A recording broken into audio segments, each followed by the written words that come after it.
So hello and welcome. This is episode 32 of the ongoing AS and A-Level Java series.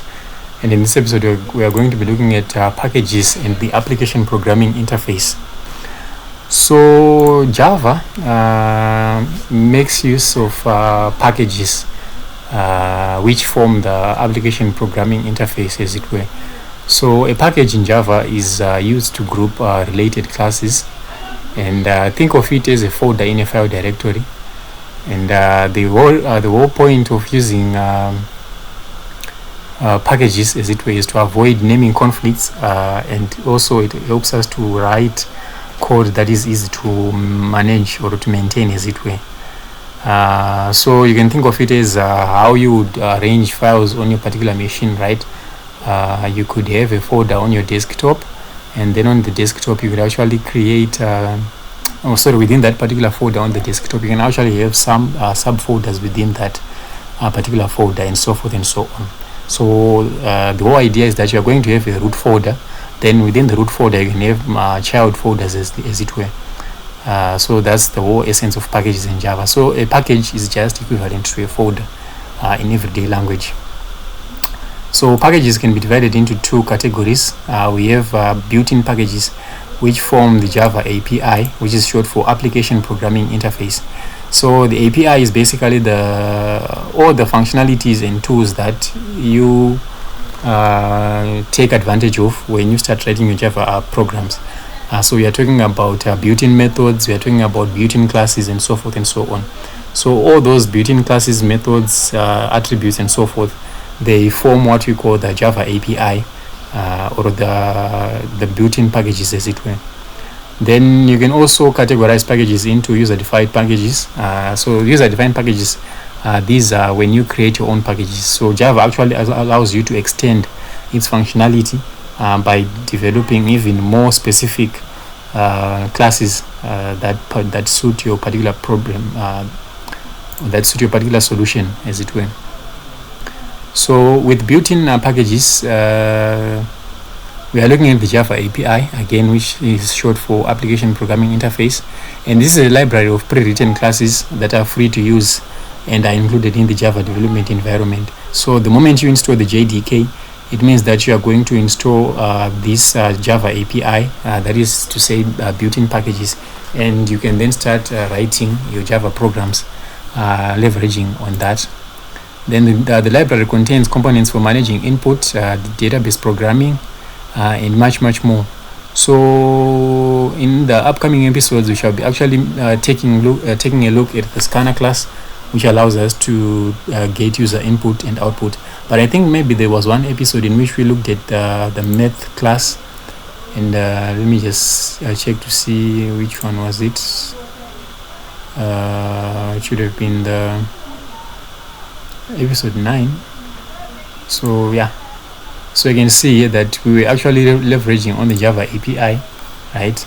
Of course, we did not import any classes there, but right off the bat, the math classes are available for us to use, and we can actually take advantage of these methods that are within the math class, like the power, like the absolute, the minimum, maximum, the round, and so forth and so on.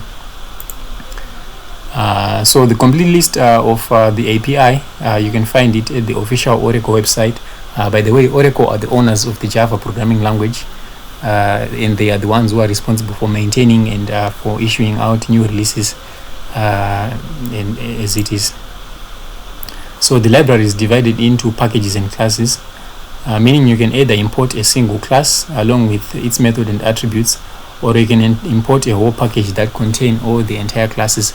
So a class, as you come to realize, is just it's a single file, right, which is a .java extension. Then of course you can compile the class so that it can have a .class file extension, but basically it's just a single file, a class. Then you can have several classes, and when you group several classes together, you create a method.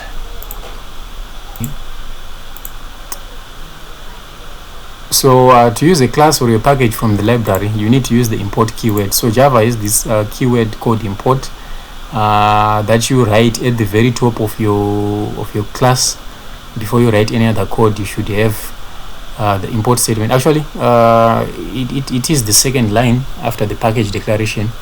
If you are going to declare custom package, so you could have something like a package declaration at the top, then the second statement is always going to be your import statements, as it were. So you can import several packages or several classes for a particular program that is actually supported in Java. So the syntax is import, then followed by the package name, followed by the dot selector, and the name of maybe say a particular subfolder or a sub package, then the class name. Or you could import an entire package by using the wildcard, which is the asterisk right there. So moving on to importing a class. In the upcoming episodes, we'll be looking at user input, and the way you take input in Java is to make use of the scanner class. So as you can see right here from the snippet that we have going on here, you can see that the scanner class is contained within the util subfolder or sub package. Then the parent package for that particular scanner class or for the particular util sub package is the Java package. So we have Java, then util, which is short for utility. So you have a lot of utility classes going on in there. Again, if you want to see the full list of packages, or rather the classes that you can find within the util, you can go to Oracle's website and see the Java API, as it were. So if you find a class you want to use, for example, the scanner class, which is used to get user input, write the following code. So remember, you put this at the top of your class beneath a package declaration. Suppose maybe you are going to declare your package. So the import statement is going to be your second line within your class. Or if you are not going to have a package declaration, it's going to be the first line at the very top. So in the above example, java.util is a package, while scanner is a class of the java.util package. So to use the scanner class, create an object of the class and use any of the available methods found in the scanner class documentation. I think we've seen this in recent episodes, whereby we created a particular student class, I think. Then we created a use student class, and then what we did is we were making use of the dot selector to actually make the attributes and methods in that class available to us in that particular segment of code that we're writing. Maybe let me just open to illustrate the point. We have use student right here. So you see that we're making use of the dot selector, right, to actually get a particular method that is contained within the student class. So here Ben is the object that we've created, then dot now gives us access to the set name method, which is contained within the student class. So that's what we are talking about here. So as you shall come to see later on in upcoming tutorials, we have a lot of methods that are contained within the scanner class, and as long as you have created a scanner object, you can actually make use of for instance the next line method, which reads a complete line. We have the next int, we have the next double, and a whole host of other methods that we have going on in the scanner class. So in order to import a package, again we said that there's several packages that you can choose from, and we were making use of the java.util package, and within the java.util package we needed the scanner class right there. So this package also contains date and time facilities, random number generator, and other utility classes. Again, we shall be looking at these utility classes as we progress with the series. So to import an entire package or a whole package, end the sentence with an asterisk. The following example will import all the classes in the java.util package. So instead of having java.util.scanner, you can put an asterisk right here or a star, and it would basically import the entire package, as it were.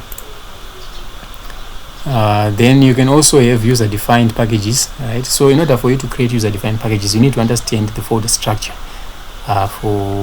which is borrowed from the file system of a particular operating system, say Windows or Linux. So Java also borrows the same concept, right? You have the root folder, then within the root folder you can have another subfolder, then within that subfolder you can then have your Java file. So maybe in this case you might call it my package, right? So you declare something like this. So notice, I want you to notice the package declaration right at top there, or at the top there. So we are making use of the package keyword, Then you have the package name, which is by tradition or by convention, it's supposed to be all small letters so that it doesn't conflict with class names. Then we have a class called my package class, right? And then inside of the package or of the class, we have some code going on there. We have a main method and just one statement. So if you were to compile this, right, you'll be able to use this particular class in your other programs, as it were.